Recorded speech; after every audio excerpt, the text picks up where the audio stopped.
ദൈവ തിരുനാമത്തിന് മഹത്വം ഉണ്ടാകട്ടെ. ഏവർക്കും ഹെർമിറ്റ്സ് ടോക്സിലേക്ക് സ്വാഗതം. ഇത് ഹെർമിറ്റ്സ് ടോക്സിന്റെ 1262 ദിവസം. ഇന്നത്തെ പ്രഭാത ചിന്ത 1 പത്രോസ് 4 അധ്യായം 10 തിരുവചനമാണ്. ഓരോരുത്തന് വരം ലഭിച്ചതുപോലെ വിവിധമായുള്ള ദൈവകൃപയുടെ നല്ല ഗൃഹവിചാരകന്മാരായി അതിനെക്കൊണ്ട് അന്യോന്യം ശുശ്രൂഷിപ്പിൻ. വിവിധങ്ങളായ വരങ്ങളാൽ ദൈവം നമ്മെ ഓരോരുത്തരെയും അലങ്കരിച്ചിരിക്കുന്നു. ചിലർക്ക് പാടുവാനുള്ള കഴിവാണെങ്കിൽ മറ്റു ചിലർക്ക് പഠിപ്പിക്കുവാനുള്ള കഴിവാണ്. ചിലർക്ക് നേതൃത്വ പാഠവുമുണ്ട്. ചിലർക്ക് നല്ലപോലെ ആശ്വസിപ്പിക്കുവാനായിട്ട് കഴിയും.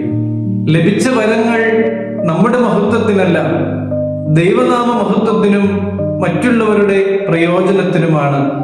1 കൊരിന്ത്യർ 12:7 നാം ഇങ്ങനെ കാണുന്നുണ്ട്: ആത്മാവിന്റെ വെളിപ്പാട് ഓരോരുത്തന് പൊതുപ്രയോജനത്തിനായിട്ട് നൽകപ്പെട്ടിരിക്കുന്നു.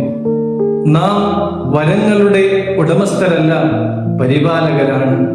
ഒരു ഗൃഹവിചാരകൻ യജമാനന്റെ സ്വത്ത് എപ്രകാരം വിശ്വസ്തയോടെ പരിപാലിക്കുന്നുവോ അതുപോലെ നമുക്ക് ലഭിച്ചതായ വരങ്ങളെ പരിപാലിക്കുവാനും മറ്റുള്ളവരുടെ നന്മയ്ക്കാക്കി തീർക്കുവാനും ഒക്കെ നമുക്ക് സാധിക്കണം.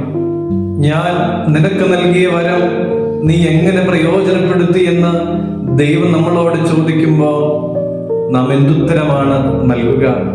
പ്രിയമുള്ളവരെ, വരങ്ങളുടെ ലക്ഷ്യം പ്രശംസയല്ല, മനുഷ്യരുടെ നന്മയാണ് എന്ന് തിരിച്ചറിയുവാനായിട്ട് നമുക്ക് സാധിക്കണം. പ്രിയമുള്ളവരെ, നമുക്ക് മുമ്പിലുള്ള ഏറ്റവും ഉത്തമമായ മാതൃക യേശുതമ്പുരാൻ തന്നെയാണ്. യേശു പറഞ്ഞു, മനുഷ്യപുത്രൻ ശുശ്രൂഷിക്കപ്പെടുവാനല്ല, ശുശ്രൂഷിക്കുവാൻ വേണ്ടിയാണ് വന്നത് എന്ന്. പള്ളിയിലും പൊതുവിടങ്ങളിലും നമുക്ക് ലഭിക്കുന്നതായ അവസരങ്ങൾ അതൊരു പദവിയല്ല എന്ന് മനസ്സിലാക്കി അതൊരു ഉത്തരവാദിത്തമാണ് എന്ന് തിരിച്ചറിഞ്ഞുകൊണ്ട് അതിനെ പരികർമ്മം ചെയ്യുവാനായിട്ട് നമുക്കെല്ലാവർക്കും സാധിക്കട്ടെ. അതിനുള്ള കൃപ തമ്പുരാൻ നൽകട്ടെ. ദൈവം എല്ലാവരെയും അനുഗ്രഹിക്കട്ടെ.